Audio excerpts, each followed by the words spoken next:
Dr. Luis to teach the adult Bible study at the Valley Gospel Tabernacle Sunday mornings. We are studying the book of Daniel, a very profound book, and I strongly recommend that people who want to get into it, read it thoroughly. It's very profound, as I said. Let me start with chapter 8, what we're studying right now. And chapter 8 is the vision that Daniel had. Let me read the first 8 verses so we get a little background here. In the third year of King Belshazzar's reign, I, Daniel, had a vision after one that had already appeared to me. In my vision, I saw myself in the citadel of Susa in the province of Elam. In the vision, I was beside the Nile canal. I looked up, and there before me was a ram with 2 horns standing beside the canal, and the horns were long. One of the horns was longer than the other, but grew up later. I watched the ram as it charged toward the west and the north and the south. No animal could stand against it, and none could rescue from its power. It did as it pleased and became great. As I was thinking about this, suddenly a goat with a prominent horn between its eyes came from the west, crossing the whole earth without touching the ground. It came toward the 2-horned ram I had seen standing beside the canal and charged it in great rage. I saw it attack the ram furiously, striking the ram and shattering its 2 horns. The ram was powerless to stand against it. The goat knocked it to the ground and fell on it, and none could rescue the ram from its power. The goat became very great, but at the height of its power, the large horn was broken off, and in its place 4 prominent horns grew up toward the 4 winds of heaven. Now, this is called the vision of the ram and the goat. If you read chapters 2 and 7, you see a vision that first Nebuchadnezzar had, and also in chapter 7 Daniel had. It refers to the kingdoms that were going to be prominent at that time and then later on. So, this event happened during Belshazzar's reign. Belshazzar was actually Nebuchadnezzar's grandson around the year 531 BC approximately. And Daniel at this time was about in his early 70s. So the vision was given to Daniel to encourage the Jewish people to remain true to God and to strengthen their faith as they lived through the events described. Now, the Jewish people were taken in exile by Nebuchadnezzar. And Daniel was a young man at the time. So he was there many, many years. Daniel received the vision recorded in Daniel 8 in the 3rd year of Belshazzar's reign around 531 BC. Belshazzar was actually Nebuchadnezzar's grandson, and as I said, Daniel was in his early 70s. Now, this vision prophesies of the world events coming in the next 4 centuries until about 160 years before the birth of Jesus Christ. So very important. Now, the Bible is not going into great details, but history records a lot of things that happened then.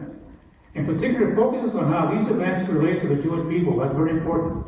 It warns of the dangers they will face when many of the Jews abandon their faith in God to adopt evil beliefs and practices. Now, I want to mention this. Many people believe the book of Daniel was written after the events recorded because there was such great detail, they felt it was somebody who witnessed these things and wrote it after the fact. But the problem is that the book of Daniel, written in Hebrew and Aramaic, they go back to the 6th century BC, not the 2nd century BC. So that is something we have to keep in mind. Plus, the person who wrote Daniel was very much involved in the Babylonian and Persian courts. So he knew what he was talking about, he knew what was going on. Now, Daniel 8 provides more than just a history lesson. The rise and fall of empires recorded in Daniel's vision represents far more than interesting historical events. And again, you can read about these things in the history books. But to better understand Daniel, as I mentioned, Daniel chapter 8, I recommend you read chapters 2 and 7. Now, this is the second vision that Daniel had. It appears to be a more detailed look at the 3rd and 4th kingdom Daniel saw in the first revelation recorded in Daniel 7. If you read Daniel 7, you have 4 kingdoms mentioned. Here, 2 kingdoms are mentioned. It refers to the ram and the goat. The ram is Persia and the goat is Greece. In 539 BC, the Babylonian Empire came to an end when Darius the Mede, under Emperor Cyrus, overthrew Babylon, and the Medo-Persian Empire became dominant. Now, it's interesting, the astrological symbol of Persia was Aries, the ram. That's the astrological symbol, and the Persian army carried a gold ram's head wherever it went. So the ram was a symbol. In time, the Persian Empire became proud of his own successes. This eventually led to his downfall. It was conquered by Alexander the Great. Now, the Greek Empire now became a dominant empire. Actually, Alexander was a young man who went forward in a very rapid rate. And by the way, the goat was their symbol. That's why it's recorded in the book of Daniel 8. Alexander went as far east as India. He conquered everything. But interesting about what Alexander left behind was this. One of the most important contributions that the Greek Empire brought was the Greek language, which became the language of government and commerce.